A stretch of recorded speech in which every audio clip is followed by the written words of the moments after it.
And guys, good morning sa inyong lahat. For today's video, mag-video ulit tayo ng panibago nating motor. Ang pag-uusapan naman natin ngayon ay ang pamasada o pantra bikes ng Honda Philippines. Yan ay si Honda TMX 125 Alpha. Yan, kung makikita nyo, Alpha yan.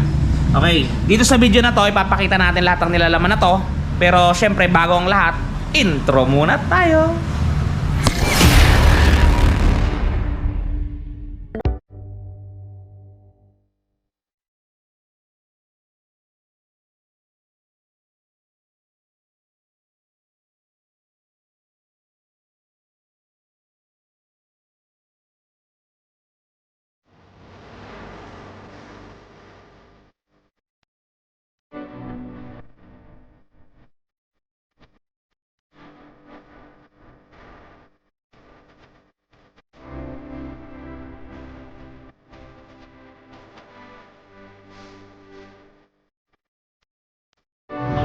Bigyan natin ng kaunting hapyaw to para dun sa mga nagbabalak bumili, alam nyo kung ano ang mga kasama ng motor na bibili ninyo. Okay, papakita natin dito yan. At syempre mamaya pag-uusapan din natin ng presyo para dun sa mga katropa natin nagbabalak na kumuha na to, para meron na silang idea kung magkano ba ang motor na ito at kung magkano ba ito sa hulugan. Okay, pag-usapan muna natin ang mga kanyang kasama, ang kanyang mga TBAs kung tawagin. Yan, buksan natin guys. Kung mapapansin ninyo, sarado pa yan kasi bagong deliver lang sa atin to ngayong araw. Alright, napansin nyo, gupit-gupit muna kung may time. Yun, naputol na. Okay, unang kasama sa lapagan. Pagka ibibili ng TMX ha, ito ang mga kasama. May kasama yan na tapaludo. Yan, nalaglag yung tornilyo. Yan, nagkalaglag na sa lahat. Mapapansin niyo. Yan, may kasamang tornilyo yan. Ay, tornilyo tuloy. Tapaludo na dito nilalagay. Yan. Wag na wag kayong papaya guys na bibili kayo na walang ganto, kasi meron talaga siya dapat kasama. Yan, para iwas sa mga talsik ng putik. Okay, sumunod, may kasama yung tools. Ang laman ng tools niyan, kung mapapansin niyo, walang kadaya-daya. Kakabukas lang natin. Yan. May open yan, may open na liabe, size 14 at size 10. May pangtanggal ng spark plug. Mayroong dalawang bala yung ating screw. Yan, positive at negative. All in all, wala na. Okay, maliwanag tayo dyan sa mga tools natin ha. Yan ang mga kasama niyan pagka kayo bumili. Sumunod, manual, para mabasa nyo kung ano ba ang tinataglay ng inyong motorsiklo. Manual. Bilang sumunod, para lang tayo nagbibingo no. Yan, meron siyang kasamang side mirror. Ipapakita ko sa inyo. Baka sabihin nyo, binibitin ko kayo. Wait lang ha. Yan, ito ang side mirror niya guys. Ang korte niya ay parang sa XRM. Kung nakakita na kayo ng side mirror ng XRM guys, yan tayo. O diba? Ganun ang itsura niya. Halos kamukha ng side mirror ng XRM Honda. Yan, dalawa syempre, left tsaka right. Hindi ko na tinanggal yung isa at baka mahirapan tayo. Sumunod, kung mapapansin niyo, meron niyang listahan kung ano-ano ba yung tinataglay ng ating motor pagka binili ninyo. Huwag kayong papayag na pag may kulang yan ay kulang na. Huwag ganon. Sumunod, meron siyang baterya. Yan, ang baterya na to ay talagang Honda. Yan, kung mapapansin nyo, nakatatak yan Honda. Kasing laki ng baterya ng Honda Click. Kung familiar kayo sa baterya ng Honda Click, malaki siya. Kung mapapansin niyo yung palad ko, yan guys, mapapansin niyo yung palad ko, malaki. Sinlaki ng palad ko halos ang ating baterya. Sumunod, baba muna natin at baka mahulog.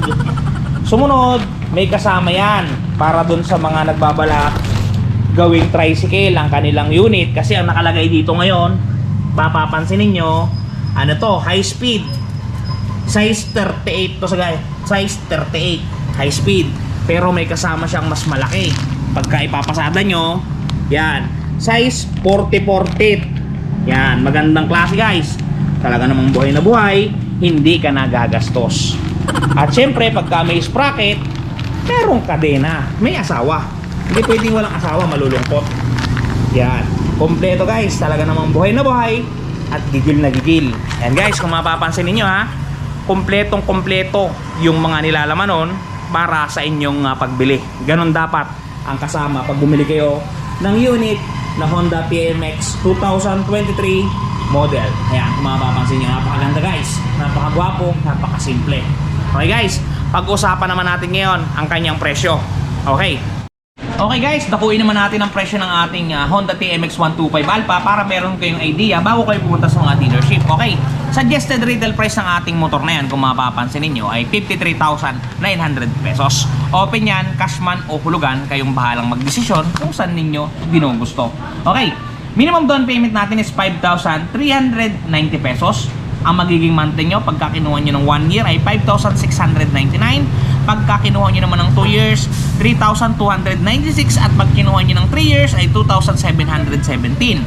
Na pagka araw-araw nyo isang itatago, guys, napakamura na to. Sobrang budget meal talaga to. 90 pesos per day.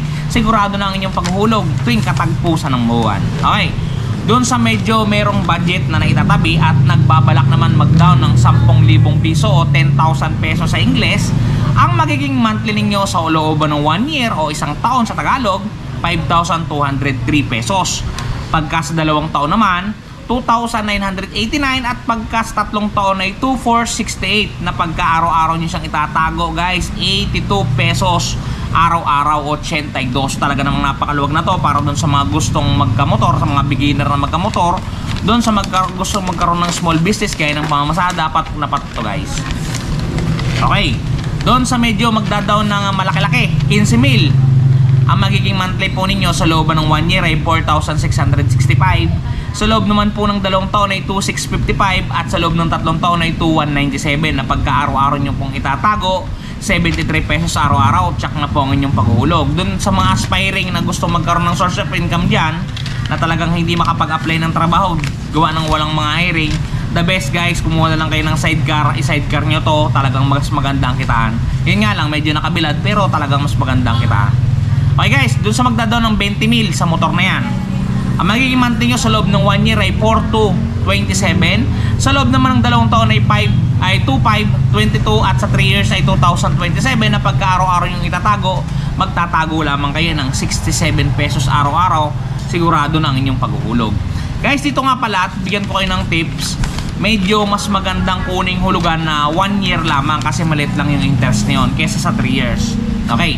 Doon sa magdadaw ng 25,000 pesos, ang magiging monthly po ninyo sa loob ng 1 year ay 3,690. Sa loob ng 2 taon ay 2,188 at sa 3 taon ay 1,756 na pagka araw-araw ninyong itatago guys. 58 pesos per day, napakamura na to, talagang kayang-kaya nyo na yan. Doon naman sa magdadaw ng 49% which is 27,881, ang magiging monthly nyo sa loob ng 1 year ay 3,380. Sa 2 taon ay 1,996 at sa 3 taon ay 1,600 pesos na pagka araw-araw yung itatago, magtatago lamang kayo guys ng 53 pesos araw-araw. Talagang sigurado na ang inyong paghuhulog. Talaga naman buhay na buhay. Okay guys, dumako tayo dun sa mga nagpa-shoutout sa atin.